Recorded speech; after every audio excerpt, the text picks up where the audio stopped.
एक आदमी था, बेचारे को दिखाई नहीं देता था, भिखारी था, और लोग भंडारे में गए, खीर खाकर लौटे। उस अंधे ने कहा अब तुम हमें नहीं ले गए। वो लोग बोले तुम गए कहाँ थे, तुमको बहुत ढूंढा, तुम्हें ले जाते।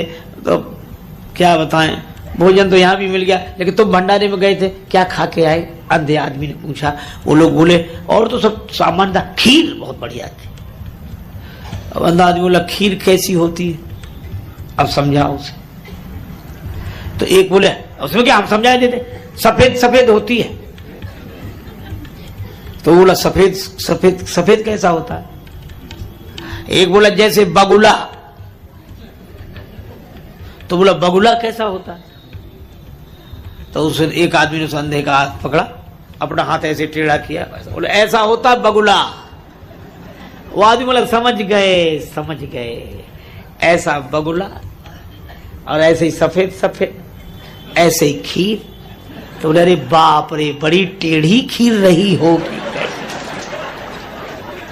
बोलो अब समझा?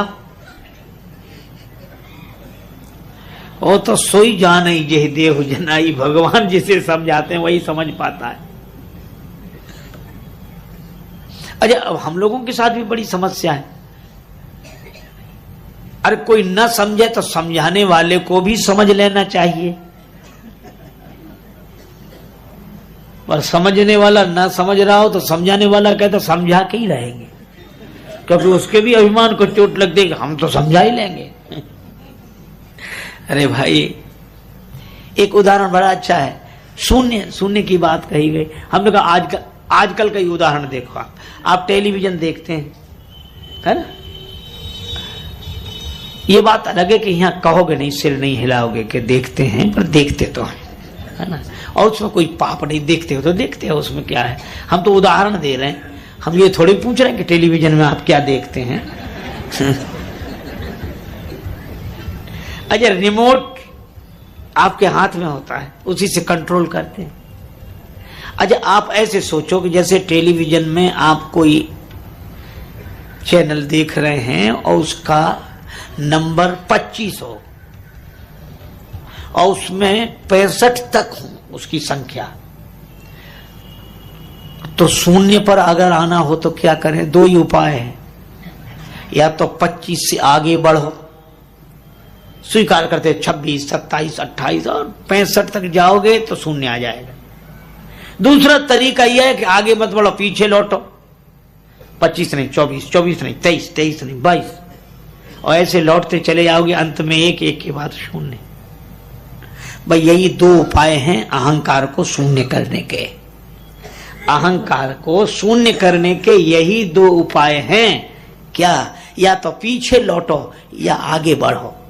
पीछे लौटने का अर्थ है नेति नेति, यह भी नहीं, यह भी नहीं, यह भी नहीं, और सबको नकारते जाएंगे तो अंत में उस शून्य को उपलब्ध हो जाएंगे, जिस शून्य में परम सत्ता की प्राप्ति होती है।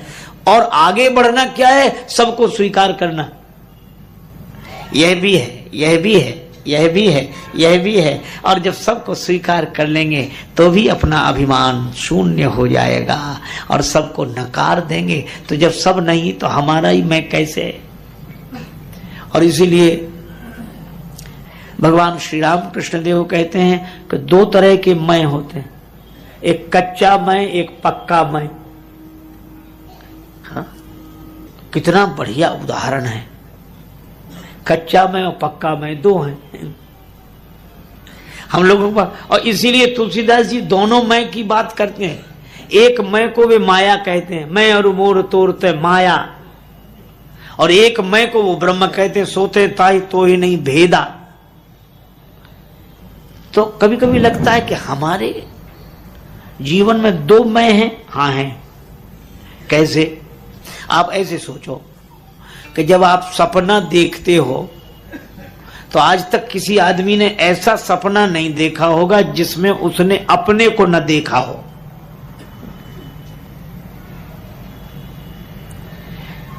सबको बाद में देखता है, पहले अपने को ही देखता है। इसलिए सपने में लोग क्या कहते, हम वहां गए महाराज, हम वहां गए, फिर वहां ऐसे, हम ऐसे ऐसे। ये बात अलग है कि सपना, कई लोग सपने की बात करते, ना भी आए तो बात करते हैं। एक विद्यार्थी बड़ा चालाक था, अपने प्रोफेसर के पास गया, बोले सर, पांव छुए, हाँ बोलो बोलो बेटा क्या बात है। बोले आपके पिताजी तो अब नहीं है ना? बोले हाँ नहीं, उनको 5-7 साल हो गए। हाँ हाँ वही, कहना क्या चाहते हो? सर आपके पिताजी कल मेरे सपने में आए थे। ले, क्या कह रहे थे? बोले तुम अपने प्रोफेसर के पास जाना, वो हमारा बेटा है, उससे कह देना कि तुम्हारे पिताजी ने कहा है कि इसे पास कर दो। पढ़े ना पढ़े, लिखे ना लिखे, पास कर दो इसे। अब आपके पिताजी की बात है, वो आगे आप समझे, हम तो सपने की बात कह रहे हैं। अध्यापक को लगा कि बड़ा चालाक है, ये धूर्त है, देखो इसने अपने को उत्तीर्ण कराने के लिए क्या योजना बनाई। प्रोफेसर बोला कल आना, दूसरे दिन सवेरे पहुंचे, बोले सुनो इधर आ। हाँ सर। बोले तुम झूठ बहुत बोलते हो। बोले क्यों? बोले आज हमारे पिताजी हमारे सपने में आए थे। बोले वो कह रहे थे कि वो लड़का बड़ा धूर्त है, दुष्ट है, उसको बिल्कुल पास मत करना। तो विद्यार्थी चुप हो गया। अध्यापक ने समझा कि हम सफल हो गए, जीत गए। पर विद्यार्थी थोड़ी देर में हाथ जोड़ के बोला सर आपकी मर्जी, हमें पास करें या फेल, लेकिन इस घटना से एक बात तो सिद्ध हो गई। क्या? बोले आप नाराज मत होना। क्या? बोले आपके बाप भी यार 2 कौड़ी के, हमसे कुछ कहते हैं, आपसे कुछ कहते हैं।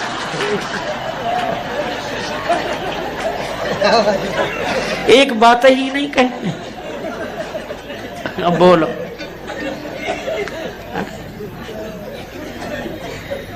तो कुछ लोगों को सपने नहीं आते तो भी सुनाते, क्योंकि ऐसा हुआ ऐसा हुआ।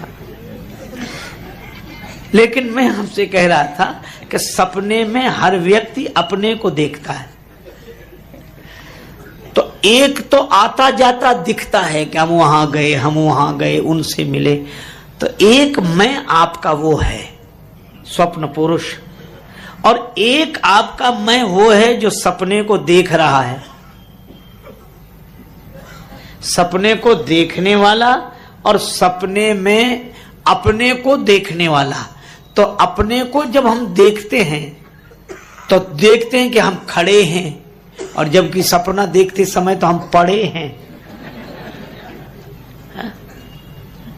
इसका अर्थ यह है कि यही 2 मैं हो गए, एक दिखने वाला मैं और एक देखने वाला मैं। तो ये जो दिखने वाला मैं है यही माया है, यह स्वप्न पुरुष ही, यही अहम ने एक आकार ग्रहण कर लिया।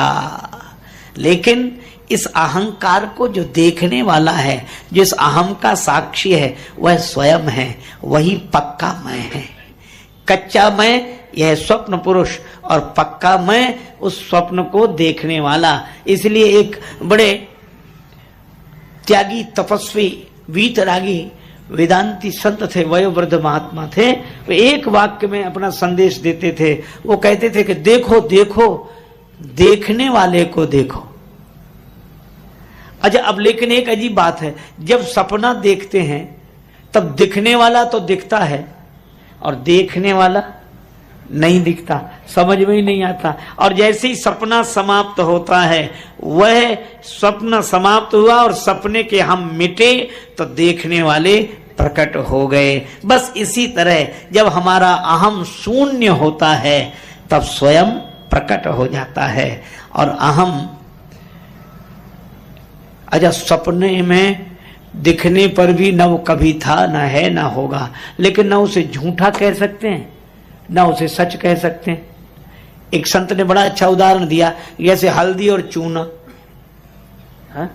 दोनों मिला दो तो लाली प्रकट हो जाती, लाल। अब वो लालिमा न तो झूठी है न सच्ची है, उसमें लालिमा है ही नहीं। वो तो हल्दी चूना 2 के संयोग से ये तीसरा प्रकट हो गया, और वो प्रकट हो गया जो है नहीं। और दिख वैसे ही रहा है। इसी तरह जड़ और चैतन्य के संयोग से ये अहम तो प्रकट हो गया। स्वप्न पुरुष की तरह जब यह शून्य होता है तब स्वयं प्रकट होता है। यह ज्ञानी जनों की भाषा है, पर भक्त भी यही, जब भक्त का अहम शून्य हो जाता है तब परमात्मा प्रकट हो जाते हैं। हनुमान जी का अहम बिल्कुल शून्य हुआ। अस कह कपि गदगद भयउ भरे बिलोचन नीर, जब मौन हो गए और उस मौन की दशा में भगवान की वाणी प्रकट हो गई।